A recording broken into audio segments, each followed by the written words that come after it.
in Game 4 against XJ Cool J and Jesser. And then now they find themselves, after going 3-1 over Fredburger and Jeff, now they find themselves against Sandstorm and Boomie. Fredburger, bro. This is one of my favorite names in all of Brawlhalla. Come on, now. Right now, it is also one of our first rare occasions at Demon Island. We have not seen many starts, let alone many counter picks to Demon Island all day. That's true.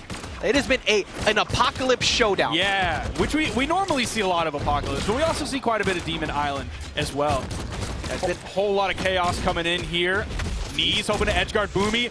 The GCD light over on the edge into the side air. Maybe he was expecting Boomie to like try and dodge through him, so he has a lot of active frames going out. Well, Boomie is one of the most difficult people to edgeguard in all of Brawl. Oh, huge. Great punish from Sandstorm. He's going to be able to sneak his way back on. He does have, he still had spear recovery available to him, but that could have been a knockout. Neeze falls. Zyder might fall shortly after, and they struck back quickly with some revenge KOs. Yeah, Boomie's waking up now. He's ready to go. He's starting this one off strong because they haven't done anything in the elimination bracket. This is their first set in the elimination bracket, so they've had quite a bit of time. Yeah, ever since they fell to that Radish set a little while ago, it's been kind of chilling. They had a lot of time to talk it up, and you do not want Sandstorm and Boomie chilling in the lab discussing things, because there's a reason why this is one of the most feared teams in all of Brawlhalla.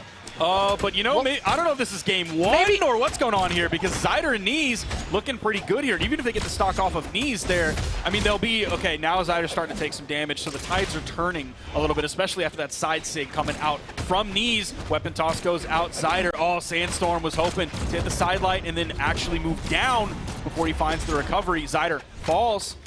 Great neutral light over by Boomie over the side. Get a tag out for Sandstorm, who actually didn't believe hard enough to try and go catch Neeze, who did sneak his way back on. Sandstorm catching the D-light, but not trying to commit to a Sair, because he knew Zyder was just going to wait underneath. But there's the Sair. Great punish from Neeze, though, as he tried to make an attempt to maybe go for active input, but he's only in the yellow, so wouldn't have knocked out anyways. Now, we are very even between these two teams. Of course, Boomie coming in on the Reno that we've been seeing all day. I do like the Tesca in twos. I mean, I don't know for like other people how I would be feeling about a Reno Tesca setup for anybody like other than Boomie Sandstorm, but you know, I'm ready to change my mind. It's nice to see the return to Reno as well for Boomie. He's been swapping between a ton. We've seen Diana coming back of late too, but the Reno is what we've all kind of waited to see. And Neeze with a big punisher, but Zyder falling right after. What's going on here? Neeze, he's in the 1v1 against Sandstorm, and he's very much in the better position here, just in the yellow.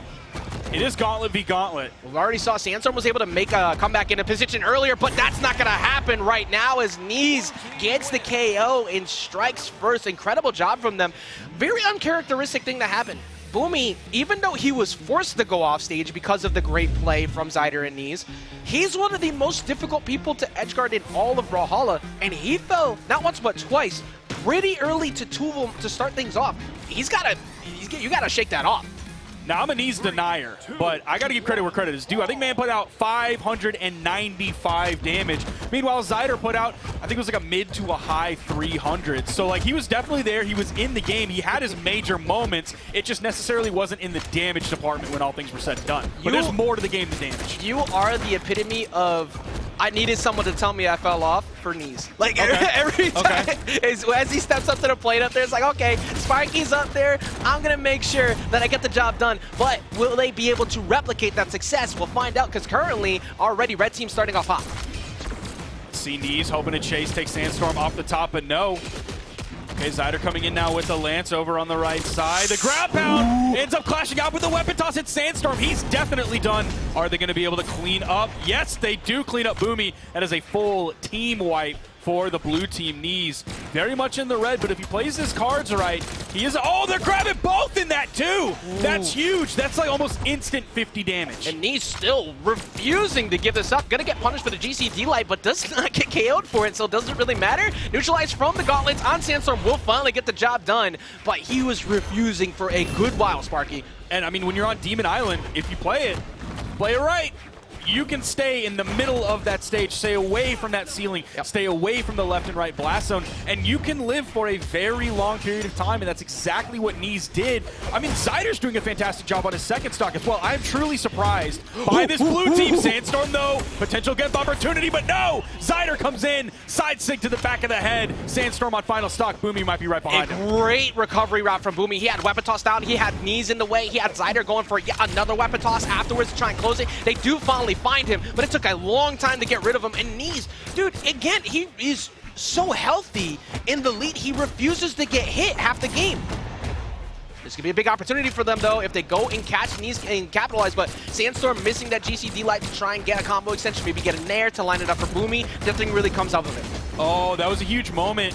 Sandstorm got the first hit onto Neeze, Boomie got the second hit, but Zyder was right there to interrupt it, so they couldn't continue that combo onto Neeze and potentially take out that second stock, put him on his final. The recovery still not enough. He's basically picking that up, almost grounded, so that high ceiling of Demon Island, again, it seems like this stage is working out for Blue so well. Yeah, it's definitely like a lot of their KOs are coming off the horizontal plane. Like you have Spirit D-Sig, you have Lance Sayer, like you're gonna be fine. You're gonna find plenty, but that's a big punish from Sandstorm. That's gonna get rid of Neeze. Put on his final stock, but Sandstorm is taken out of the game. D-Light recovery from Boomie takes Zyder out.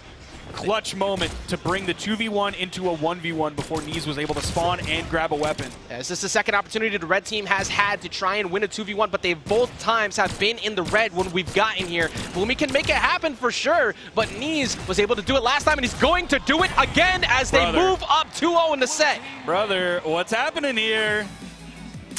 Are Zyder and Neeze about to send Boomie and Sandstorm packing again?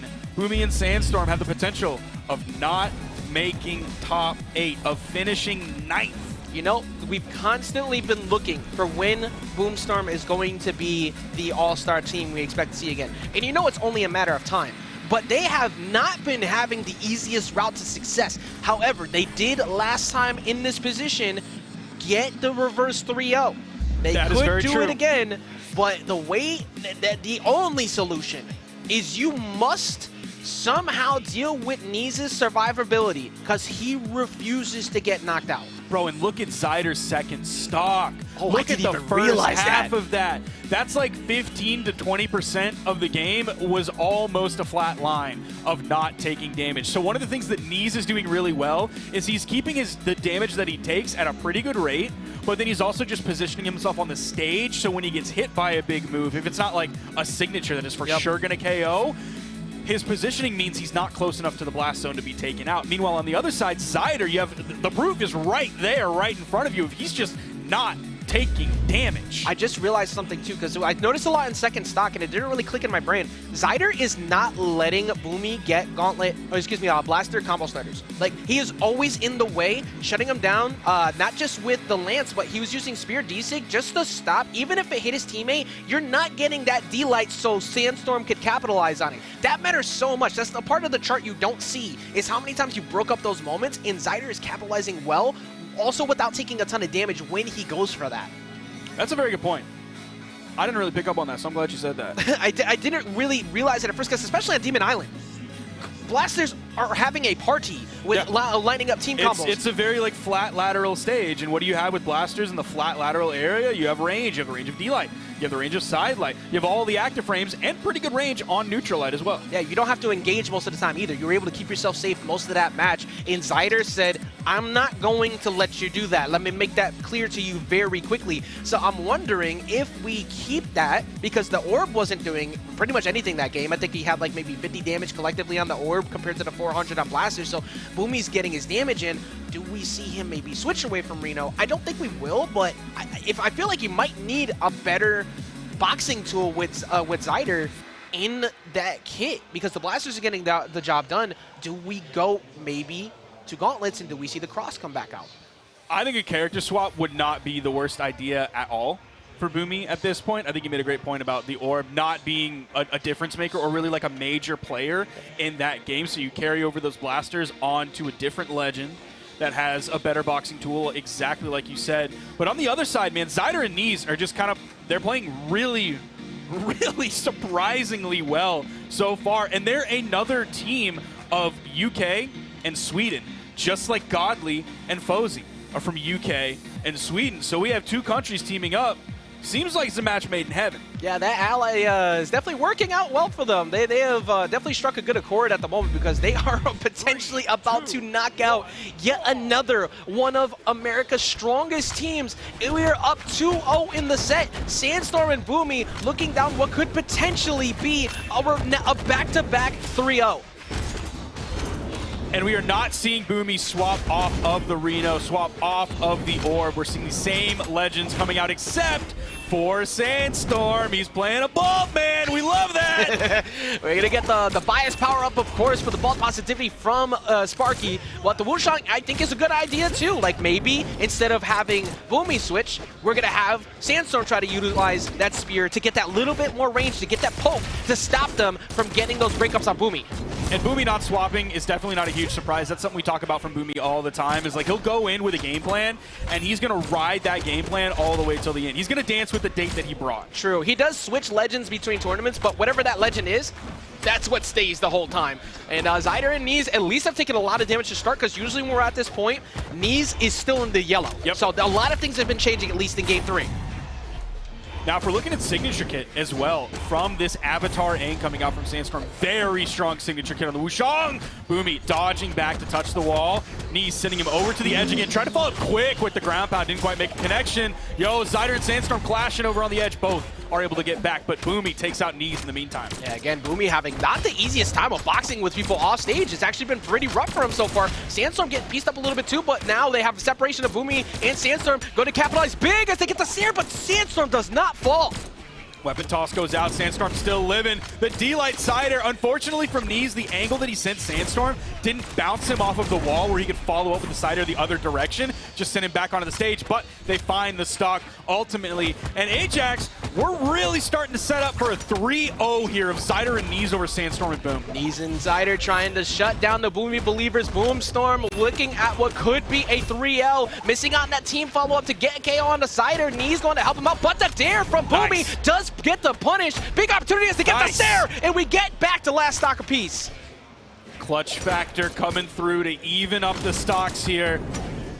Sandstorm and Boomie might not make it into top 8 again. Such an incredible pace from Sandstorm and Boomie so far, and then, man, that would be so rough to not make top 8 at this tournament, especially because they couldn't play in Springs because Sandstorm was sick. Hey, man, look, EU continues to remind us that we need to put respect on that region's name. Man, They're out here just we have to. Polymonto is popping off somewhere. They are just doing so great, but we're on last stock apiece here. Boomie's going to get the save, but Sandstorm's going to get punished. That's going to be Sandstorm not making it back either, and Boomstorm is out at San Diego. Zyder and Neeze take them out. Yet another one of NA's top rep teams falls here to EU as they get themselves into that elimination side top 8. Dude, Pauly is going crazy right now. Oh, he is absolutely. He's going so crazy. His man is right dancing. now. He is Fortnite dancing on us at the moment, and we have to just hold that L. Yep.